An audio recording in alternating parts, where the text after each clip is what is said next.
and that's where they get the automatic invite. So that probably would capture that in anyway, right, Carla? I guess now we're getting too deep into it. Okay, yeah. Now you're blowing my head off here because I don't. Yeah, no, I got it. I think I understand how it works now. But let's do the training. I think that would help everybody kind of understand how it's working. All right. Whenever you're ready, Zach. Where's my share screen? There we go. All right, so screen one. And I have to apologize ahead of time. I've got people working on my roof right now, and they can get really loud. So if that happens, I'll stop talking and I'll mute myself. Hopefully I can't hear anything yet. That's good. They're on the other side of the house at the moment. All right, sharing my screen. Let me know if you guys can see it. We see it. Awesome. Okay. So I'm going to be talking about the WordPress side of the website today. And I had to do some restrictions as far as logging in. So this website's a little unique when it comes to logging in as administrator. You're going to log in the same way that a user would. And what I'll do afterwards is anybody who's signed up as a subscriber, I can bump them up to administrator so they have the same access that you see. But you just click login, type in your username and password, and then once you're logged in, you're going to scroll to the bottom of the page. Now it's acting up.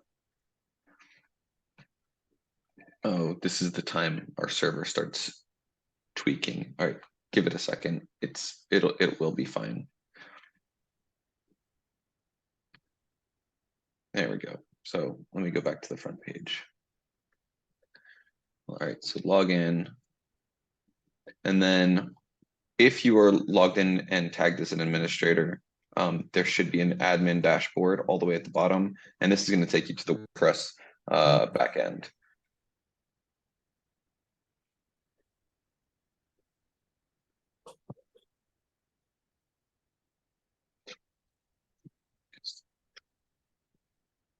So every time right around 10:30, our server gets overloaded with requests for some reason, and we're working on that.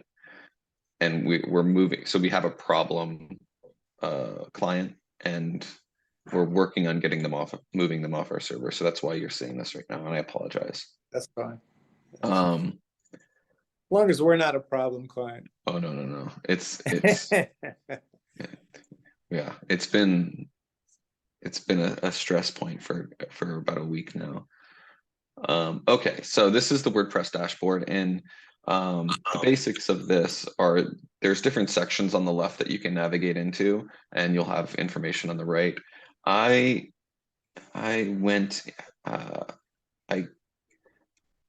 created a cool little hide unnecessary WordPress areas so you're not distracted by anything that doesn't mean anything to you. And I'm going to go ahead and enable that real quick. Why is it gotta be slow right now?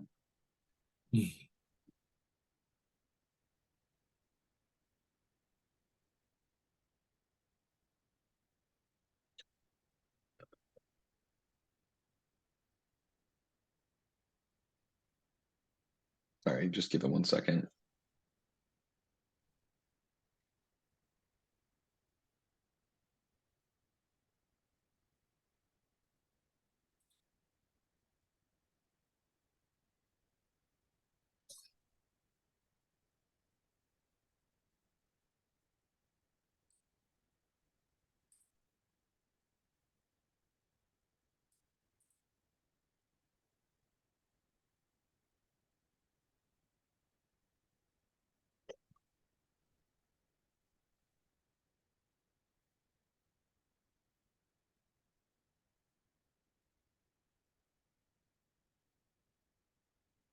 All right, 1 second. I apologize.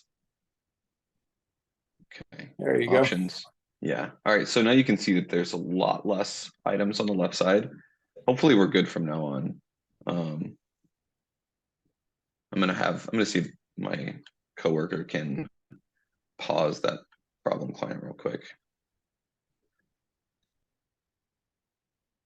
Anyway, okay. So WordPress dashboard. So I've got this broken into only the items you really need to know about. Media is where you would upload images or PDFs. Pages is where you would navigate to modify the pages on your website. Best practice library is where the parent level best practice libraries will go. And let me go ahead and open up a new window so you can see. I can show you exactly what this. So these would be the parent level best practice library categories. That's where that would be edited. Topics, those are going to be individual topics for the best practice briefs, I believe, and I'll get into that a little bit more when I get to the best practice brief section. Best practice briefs is where those go. We have case studies, workforce innovation reports, and the best practice forums. Don't need to worry about rank math. I could probably hide that as well. That's for our SEO department to make their changes. And then the options would be global site options. And I'm going to go ahead and click in there first. A quick question, Zach. Sure. So those spreadsheets that we've got in the library under the return on investment area, where are those? Those are going to be in the media library. Media, okay. Yeah, and I will go over how to upload those as well. You can upload them directly into the media library if you want, but there's also a way to upload them to the actual best practice brief. Got it. Thanks. So under the options, you'll notice that you've got 3 different tabs here. This is just for global site settings. You probably aren't going to change these, but this is where the site heading exists. The site heading being this little bit right here. You have the site logo, address, phone number, email address. I don't believe we're using these, and we don't have a fallback featured image, so these aren't really necessary. In the footer, you've got the footer heading, and you've got the footer text. So if you need to make changes to this down here, that is where that will be, as well as logos and links in the footer, and the privacy policy copyright as well. And you also have options to change the color and the heading type and the footer text color here as well. Probably not going to mess with this too much, but this I can see being changed in the future. Let's go to the media library. So as you can see here, you've got a bunch of files, mainly PDFs, Excel spreadsheets. In order to upload here, you would just click and drag a file. Let me find something real quick to upload. So you've got 2 ways to do this. You can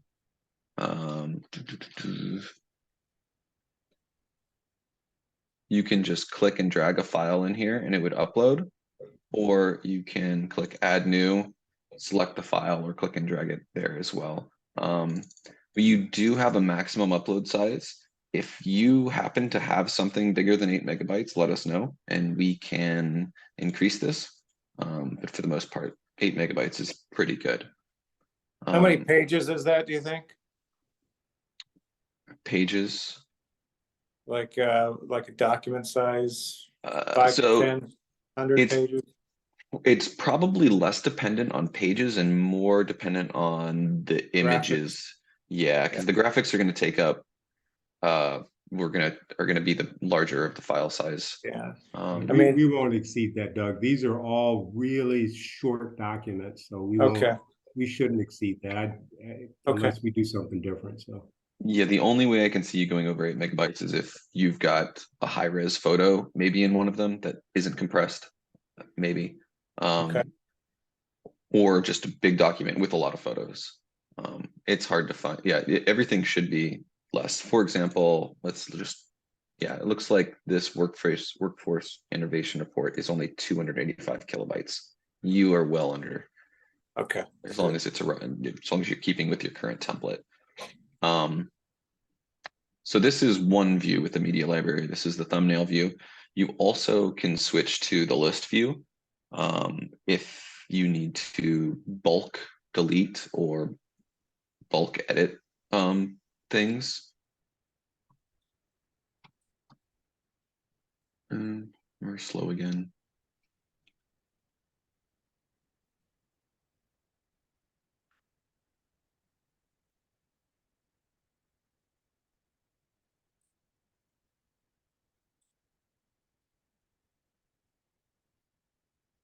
Come on. All right, so this would be the list view. So if for any reason you need to make bulk edits or bulk delete, you can do that through here. I'm not going to, but you just go through and check the box and you click delete permanently and then apply. I'm not going to do that. I prefer to work through this one because you can't click and drag and upload into this window. You can only do that through the thumbnail view. So I like to use this one as default. We'll talk a little bit more about the media library later when I get into some of the best practice briefs. But for now, let's go to pages. This site's a little unique. Normally, I would tell the user or you guys to navigate on the front end and use the top bar to edit the page, but I have that disabled, so none of the subscribers see the WordPress admin bar. We don't want them to be able to get to this dashboard at all. Their access would be extremely limited, but we wanted to keep it heavily branded for you guys. But so your way to navigate to pages is through the pages area, and fortunately you have a minimal pages, which is good. So they're all in this first view. So if you wanted to make if you wanted to make edits to, let's find a page real quick. Let's just go to the home page. You know it's the home page by this little front page text right here. You would just click in here, and this is going to take you to the WordPress page editor. What we did is on the development side is create a bunch of custom fields that you are going to be able to modify images, the text, the flippy buttons, and the slider if you need. And I'm going to walk you through that right now. So the first thing that is on the home page is editing. Well, let me go back real quick. On the left side, you're going to see fields, and on the right side, you're going to see page options. I'm going to be focusing on the left side real quick, and I'm going to try to relate this to the home page. So the first thing that you're going to be able to edit is this text right here. Everything is set up as fields. There's an option to add a heading, and we also have flip buttons here. So in the flip button, you have a title, a description, a learn more. Like, this is what that button actually says, and this is right here would be the link. So if we were to add another flip button, we would click add a row here, and then you can just type new.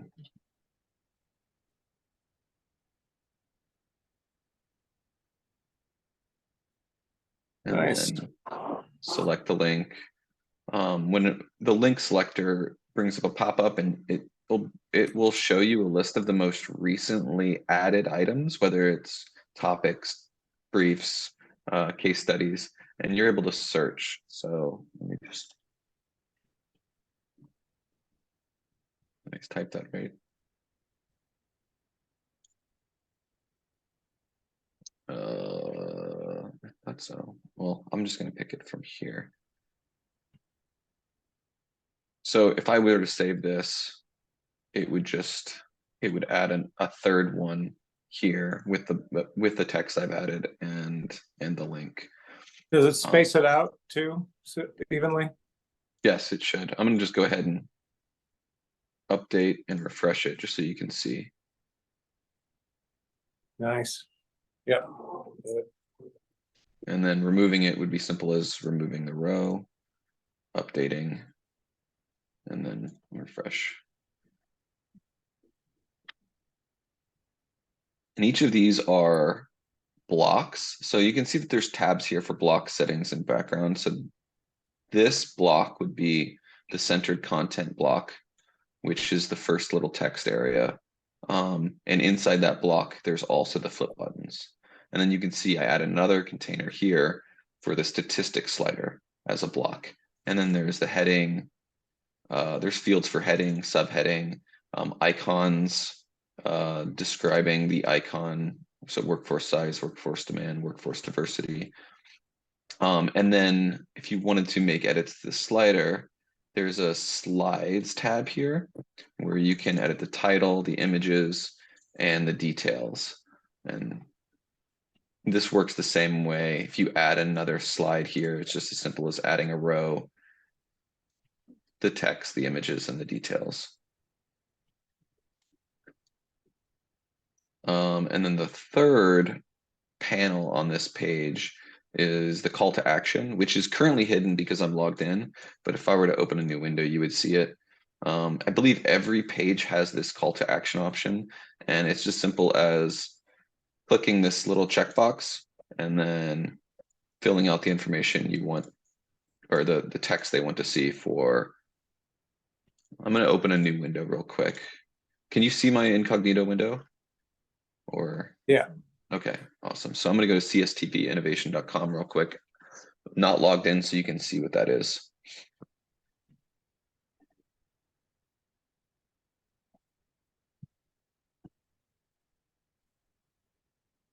Okay, there we go. So yeah, this would be the call to action, and this would be the those fields, the title and the content, title and the content.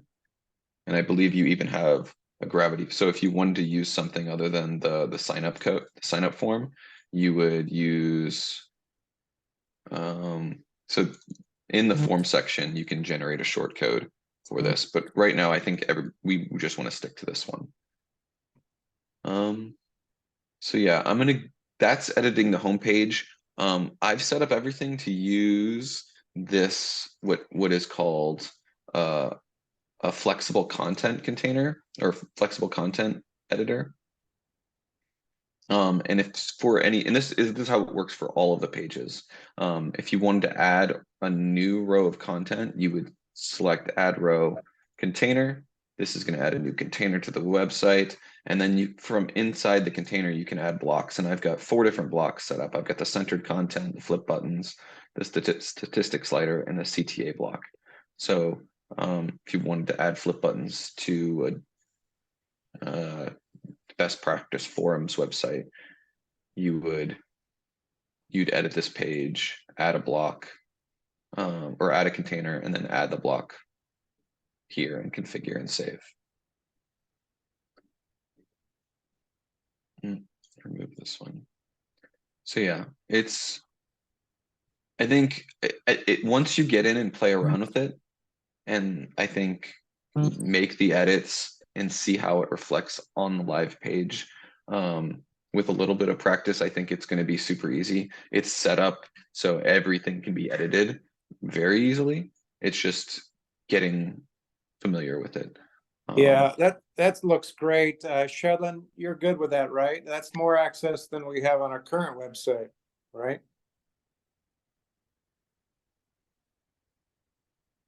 Shedlin? I believe he's muted. No, I'm saying yes. I'll have to go through it some more and really see, because until I'm actually in there, I'm not gonna actually know until I'm using it and in there. Yeah, it looks pretty good. So Zach, I like what I'm seeing. So thank you.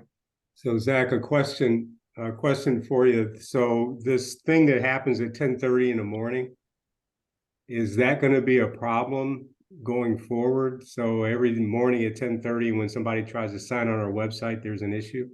So like it's something that we've been dealing with for about maybe a little over a week now. We found out that one of our websites on our server at this time of morning consumes all resources and crashes our server. So we're moving them off our server. That was supposed to be done yesterday and probably is going to get done today. So it shouldn't be an issue.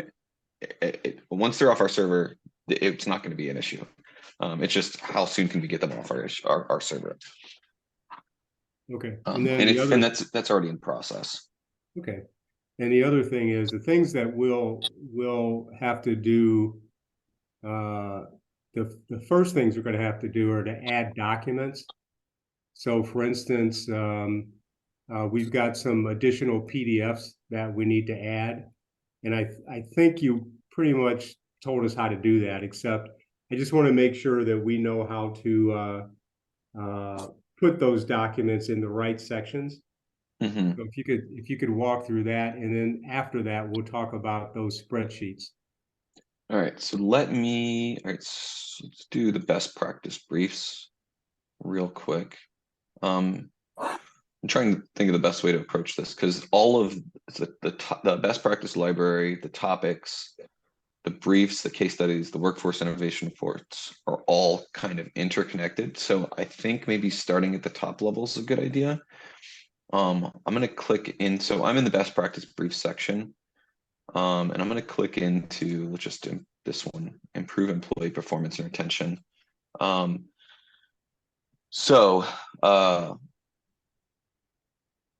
Kind of, I'm going to go over this one way, but you're probably going to have to work in the opposite order because I think it's best explained this way.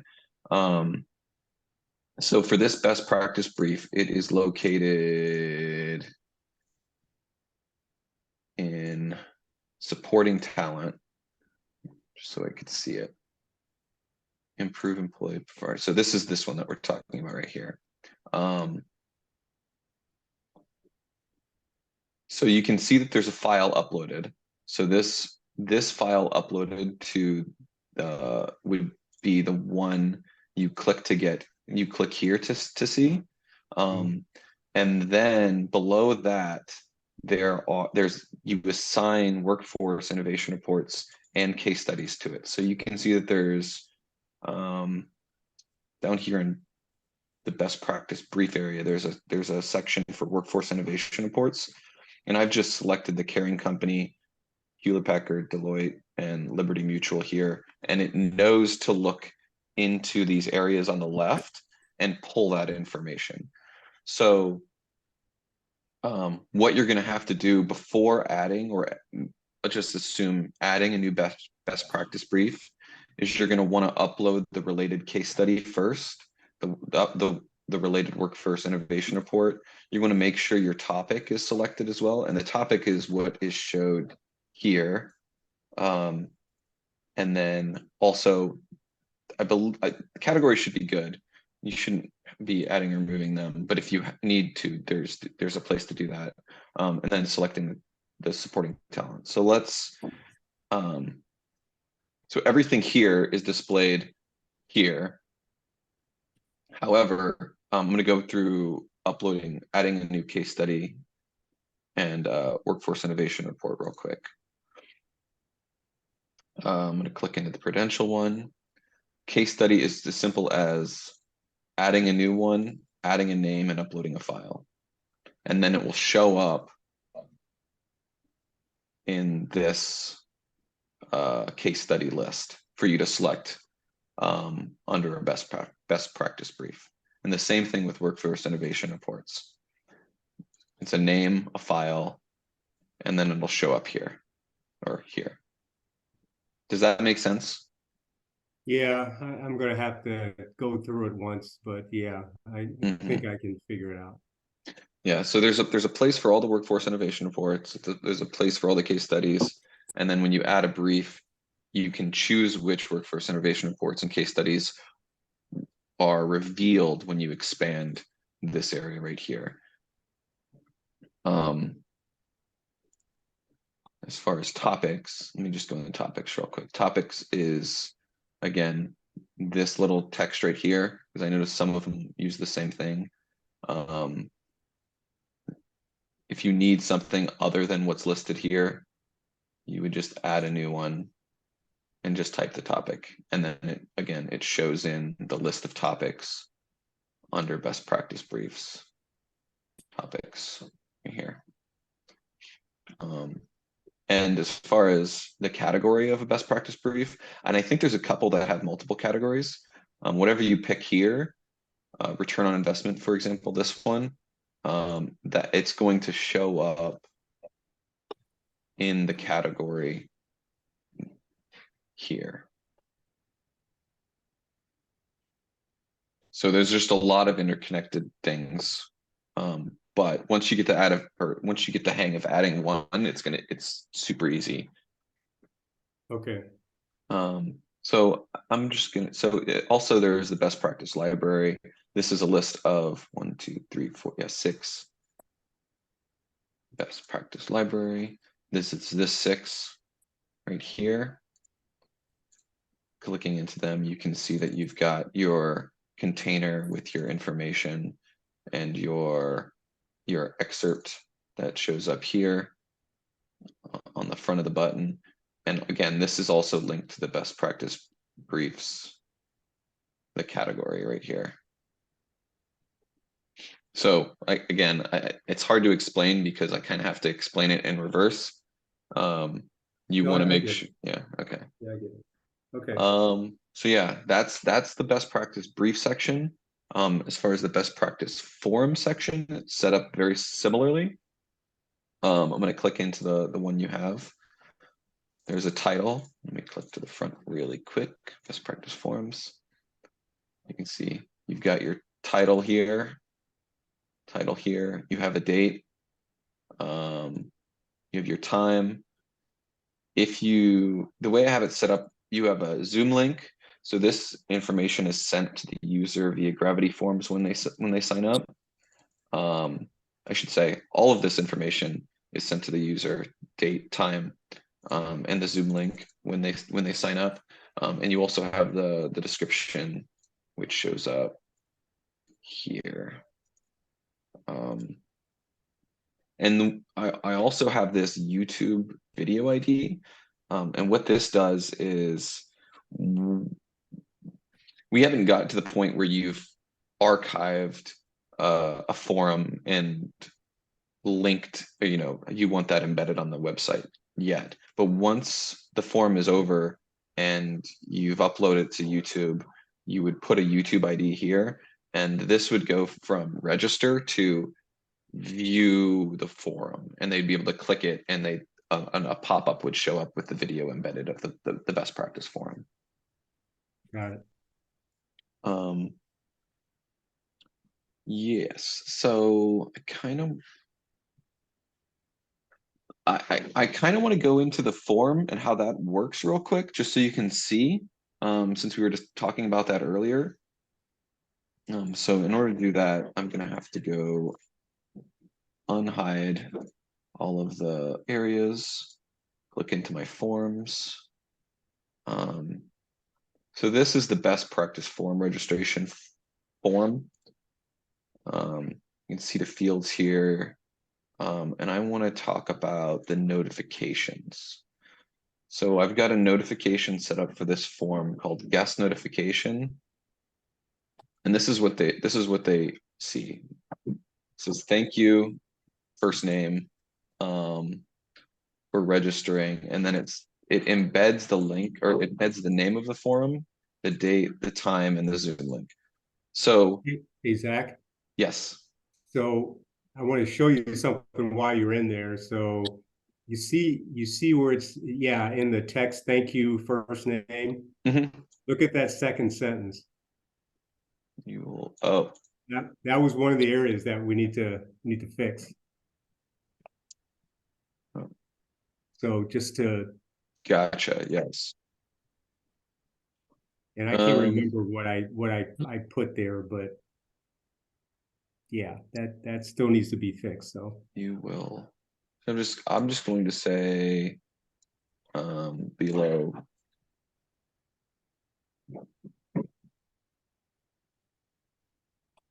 Just so it makes sense now. Thank you for sharing. Well, you'll find the information on the 10th. I'm gonna update that. So whenever somebody registers, all of the information is passed to the form this form notification. So the way it's currently set up, they'll see what they signed up for, the date they signed up for, the time they signed up for, and the Zoom link that they signed up for, all from the best practice forms area that it's set up. Now, if we were to change the notifications of these to constant contact, we would need a new list for each best practice forum registration. So that would be something done in constant contact. And then we would have to go to this form and add a new feed each time we did it. So right now we have one general feed that goes to AWI forum registrations. Basically there would have to be a new feed for each different list. So that's just kind of, I can turn off that first notification we were just talking about. If you're going to send the notification through constant contact, but I just want to show you what would need to be done if that's the case. So yeah, you would just need to pick the new list and make sure the fields are mapped correctly to the constant contact fields. And it wouldn't be too much work because I think you can just duplicate. Yeah, you can just duplicate this feed and select a different one. But there would also need to be conditional logic. Let me delete this real quick. So like only do this, enable conditional, only do this if the forum name is equal to this. And that way this feed, it only imports this user registration or forum registration to this form or this list if this field is or if this field is equal to this. If this makes sense. I hope this makes sense.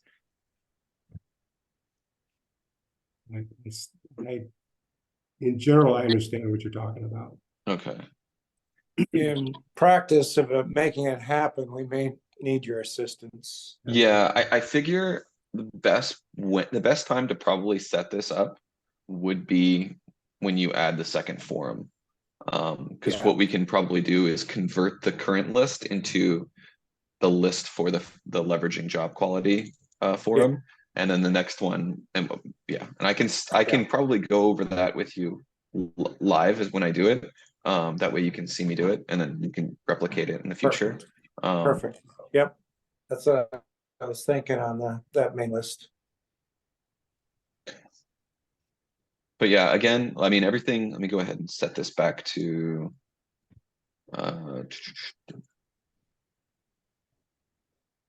nice and clean. What I need to do next is make sure everybody that's an administrator is an administrator. So if you're not already signed up on the website, go ahead and sign up. But then send me your email and your username so I can bump you up to admin level so you can see all of this area. And then really click around, make changes and undo them, save it, just so you can get used to the system and see the changes reflected on the website. I normally say break it, but I don't, it's already live, so you don't want to break it. But yeah. So you need our username. What do you need from us? So let me show you real quick. So in here, I think you are already a user, Byron. Yeah, so like I can see you as a subscriber. So I'm gonna go ahead and bump you up to where is it? Oh, an administrator. So now when you log in, you'll be able to access this back end. But anybody else that needs? I think I registered on there the other day. Maybe, Mm. maybe not. Maybe it was just for the forum. I just registered for the forum. Okay, yeah, so either send me your information, your Okay. your username, your name and email, and I'll add you as an administrator, or you can register TV Innovation, or you can Log in. register here, and that'll Gotcha. add you as a subscriber, and then just give me a list of everybody that needs to be bumped up to an admin. Okay, I'll do that. I'm gonna hop off the call, and then Shedlin is still on, and Carlin. Do you guys have any questions? Sheldon, Carla, do you have any questions? No, not right now. Again, as for me, I'm really gonna have to dive in there and actually start using it, and then I'll truly have a better understanding. Okay. Yeah, no questions on my end, kind of similar things. Okay, all right, and so Zach, what I'll probably do, there's some documents that I need to add to the library, and then there's also a I wanted to resave that ROI spreadsheet, the toolkit spreadsheet, because I think it's saved on one of the sheets, and I wanted to open up on a particular sheet. So I think it needs to be resaved. I think that's on the list of things for you guys to do, but I don't think you've gotten to it yet. Zach, I put Yeah. it in Basecamp for you yesterday, so I don't know if you've had a chance to see it or not. But Byron, we have that list of changes. Oh, okay, great. Yes. If you don't mind, I can, if that new file's here, then I I sent a new can. file that was saved on the right sheet. I sent that in an email. Oh, okay. Yeah, It's Zach, the Clayton ROI calculator. I that's moved it. over into Basecamp for you. Perfect. All right, so what I'm going to do is I'm going to upload that to the best practice brief real quick. Great. That is, oh man, ROI calculator. There it is. There, yeah. So it's gonna okay. So it's gonna replace this file right here. Okay. Yep. Okay. So what I'm gonna do is I'm just gonna remove this one. That doesn't delete it from the media library. It just removes it from this being an attachment for this this brief, and then I click Mhm. Add File, which brings up an or a light box of the media library, and then I'm just going to click and drag the new spreadsheet. So Clayton ROI calculator version 2.4. Okay. I'm going to select it and update. So now when I go to best practice library, and I go to return on investment, and it should be this file right here. Yeah. Yep, Clayton that's the one. ROI calculator. Let's just see if this works. I hope so. So it opened up like this. Yep, that's what I want. Perfect. Perfect. Okay. So yeah. That's adding files is super easy. Okay. You just have to do it in a couple different areas. Yeah, that's what I think. I mean, it looks pretty straightforward. It's just a matter of getting in there and doing it a couple of times and not screwing anything up, right?